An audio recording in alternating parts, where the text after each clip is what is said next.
My Govanen. Welcome to the Tolkien Lore Channel. I'm the Tolkien Geek, and continuing the Silmarillion Synopsis series, we now come to Chapter 22 of The Ruin of Doriath. Not exactly a hopeful title. This will wrap up some of the Turin to Urumbar storyline. Of course, Turin is already dead, but we're going to come back to some of the things that happened, and then we're going to see what follows from that. So let's get started.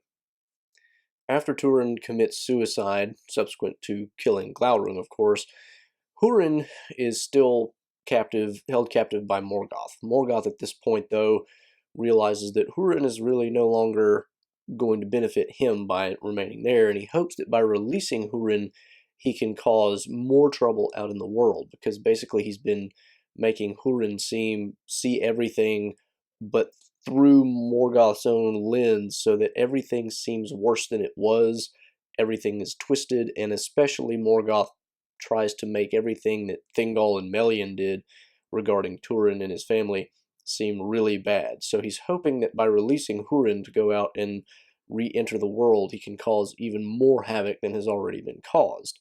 He pretends to do this out of pity, but of course Húrin is not quite so stupid as to think that.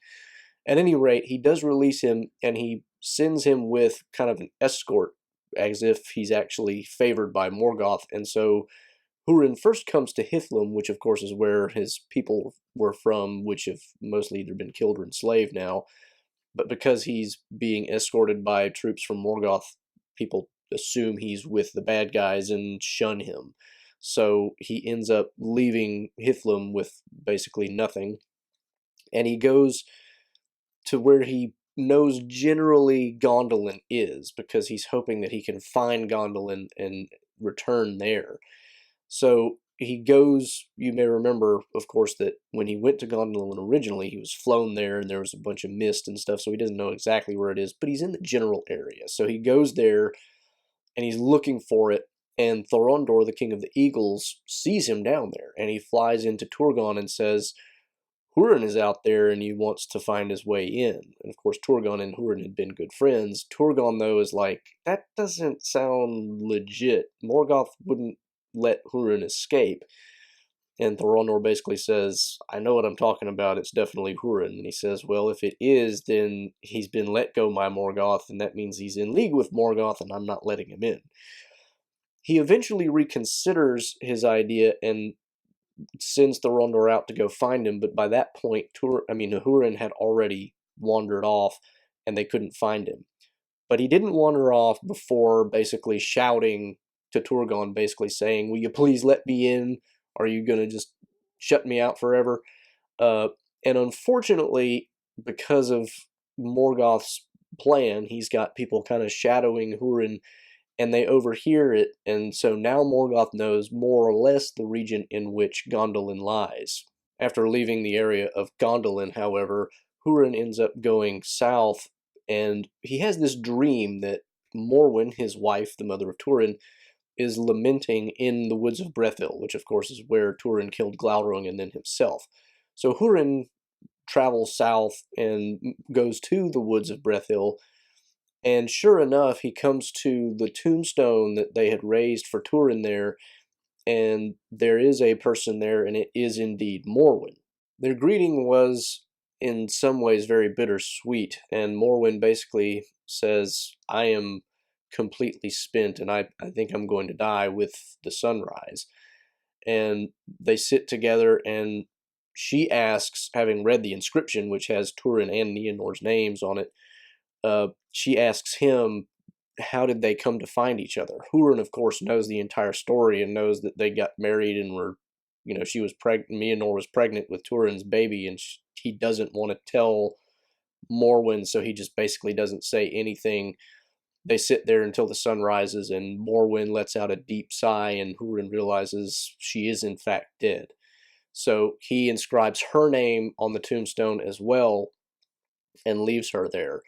Well, buries her, of course, but and the text tells us that even after all the many changes that come about later, that we'll find out about later on in the story, where Beleriand basically sinks below the waves, this one spot remains unchanged and above the waters, which tells you something rather important, although it's not exactly clear what, but it is significant.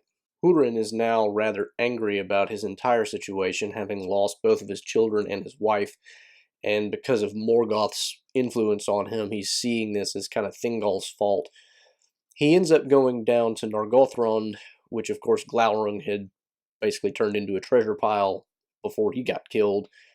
And when he arrives at Nargothrond, he runs into, of all people, Mime the dwarf. Now, you may remember from the Turin to Rumbar story, Mime was one of the dwarves who had originally delved part of Nargothrond, and so he kind of sees this as kind of his birthright to retake it. And Húrin comes there, and basically, Mime is like, "What are you doing here? This is my place." And he's like, no, you're... It turns out, actually, by the way, that I'm Húrin's father of Turin, and I know who betrayed Turin back at Amon Ruth when you told Morgoth's people where they could find my son. And Mime, of course, at this point is terrified because he knows what's coming, and he basically offers to give him anything to spare his life, and Húrin's like, too bad, and just kills him. But the only thing he takes from Nargothrond is the Nauglamir, which is the necklace that the dwarves had made for Finrod Felagund many, many years ago when they first helped him finish delving, basically, the caves that became the kingdom of Nargothrond. With that, he turns north to Doriath. Húrin finally comes to Doriath and is admitted because of who he is, basically. And when he comes before Thingol and Melian, Thingol, of course, is grieved for him. He knows of the fate of Turin, and he, just looking at Húrin, it's clear that he's been through almost literally hell, because Angband is in many places called hell in the text. It's not in the biblical sense of the word, more of an Anglo-Saxon sense of the word, but Thingol also does him great honor because Húrin is a big deal. But Húrin, of course, in his not entirely sane state, because of Morgoth's influence, takes out the Nauglamir and throws it at Thingol and Melian's feet and basically says, "Here's your fee for taking such great care of my kids." Melian, well, Thingol kind of restrains himself. Melian basically speaks up and says, "You are not seeing everything clearly. You're seeing everything through the lens of Morgoth, which is basically twisting your perception of everything."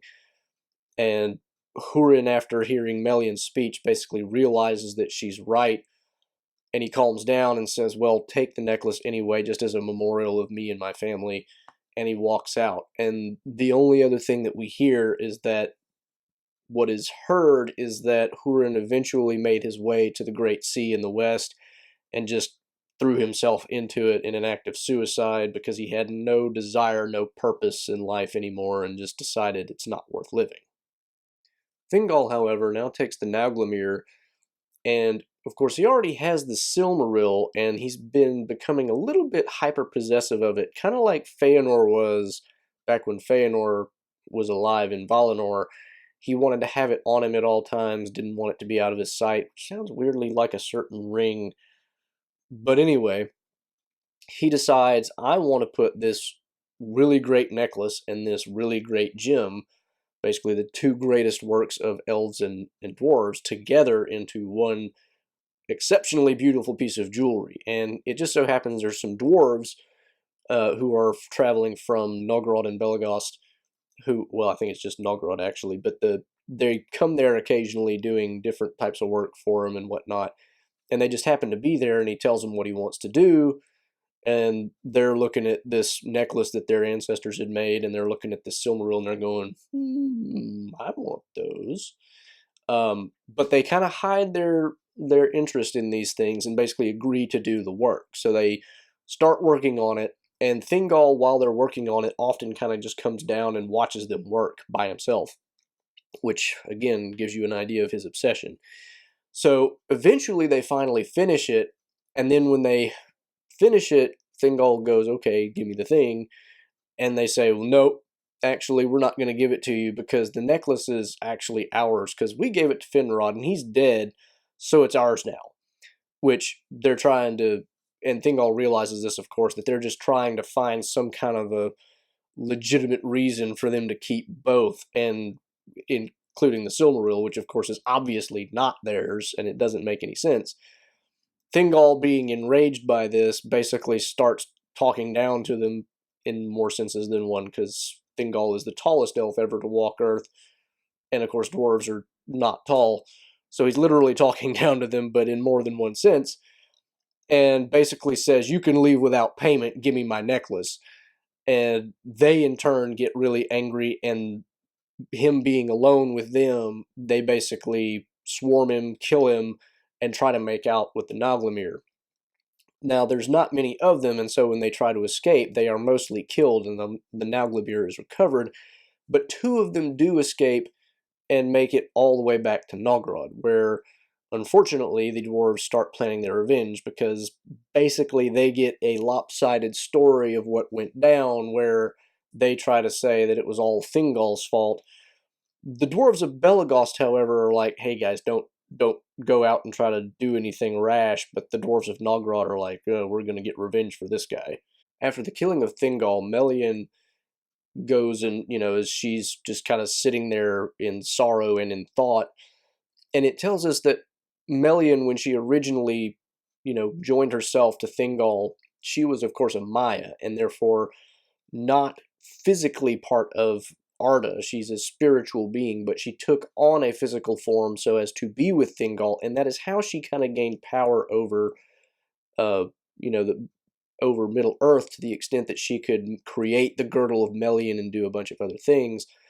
Now that Thingol was gone, that tie was no longer there, and so she realizes Doriath is probably not going to last, and her power is basically withdrawn, and there is no more girdle, so Doriath is open to attack.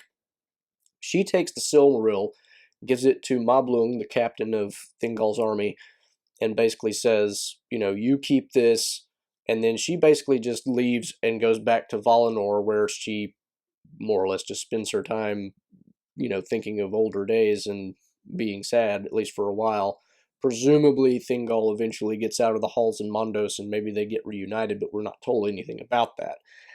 Unfortunately, the dwarves from Nogrod are basically on their way, and without the Girdle of Melian, nothing can stop them. And the elves, who are now without a king, are kind of just like, we're not really sure what to do. And this huge dwarf army just makes it all the way to the halls of Menegroth, where they basically just attack and start ransacking everything, and they kill Moblung and take the Silmaril in the Nalgrimir and start making their way back to Nogrod again.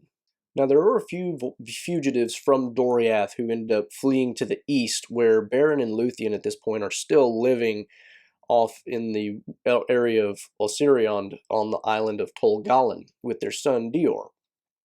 And they make it to Beren and Luthien, basically tell them what had happened. So Beren and Dior and some others of the Green Elves head north to intercept the dwarves as they're on their way back to Nogrod. And while they're trying to cross the river, they ambush them, start killing them, and the dwarves, of course, are taken by surprise, and the most of the treasure that they hauled off from Doriath, which wasn't just the Naglamir, they took basically everything they could, uh, they have to drop it and start fighting. Beren himself fights the Lord of Nogrod, and this is, it says, his last fight ever, and he kills him. And as a result, the few dwarves that escape, the elves, end up being killed by, it doesn't use the word ints, but it's clearly ints. Ints, you have to realize, is actually a Rohirric word. It's the people of Rohan. It's their language from which the word int comes, and so they're not called ints in the Silmarillion, but it's ints. Ints get the rest of the dwarves.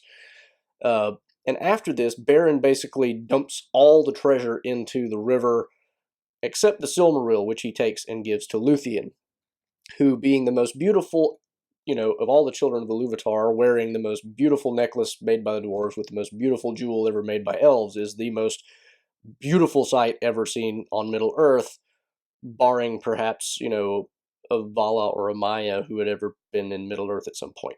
So, but anyway, it's just ridiculous. She's so beautiful that it's just kind of so beautiful that even though the Sons of Feanor later realize that, she's there with the Silmaril, because of who she is and what's going on there, they don't even want to touch her. So it's the one instance where the Sons of Feanor don't actually do anything about a Silmaril that they know about.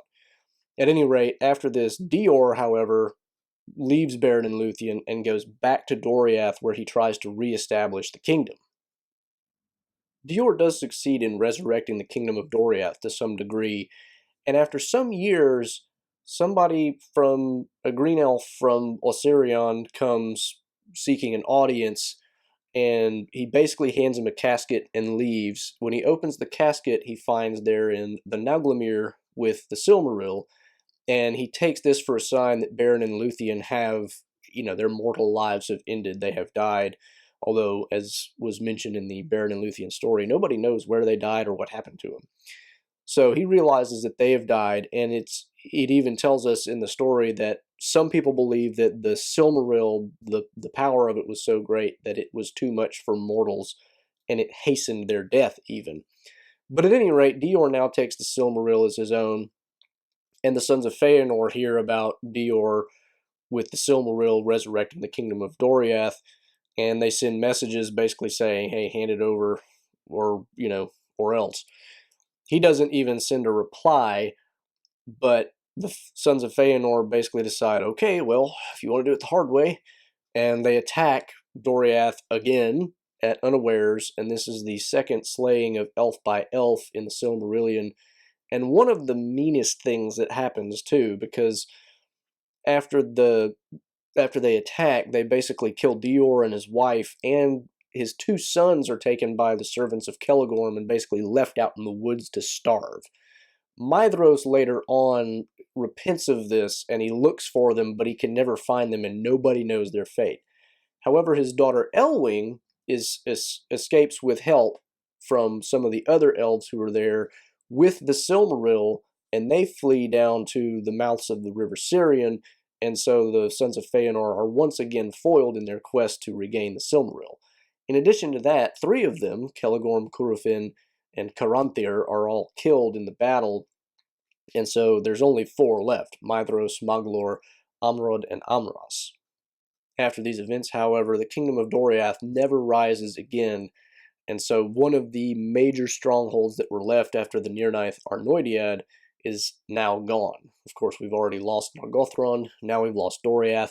The only major stronghold left is Gondolin, and that will be the subject of the next chapter. But that's the end of the story of the Ruin of Doriath. So I hope you enjoyed that video. Hope it filled in some nice gaps there. It definitely is a follow-up story to the Turin Turambar story. It's hard to really separate the two, so if you haven't already watched that one, you really should have watched it first. Probably should have mentioned that at the beginning of the video. At any rate, if you did like it, please do give it a thumbs up and share it around for anybody else who might be interested. If you want to follow me on Twitter, you can do that at JRRTLore, where I sometimes drop random Tolkien trivia questions. Of course, you can also subscribe to the channel here. Don't forget to click the bell icon. You can support the channel here, and you can find 2 of my previous videos here. Until the next time, I'm the Tolkien Geek signing out for the Tolkien Lore channel. Namarie.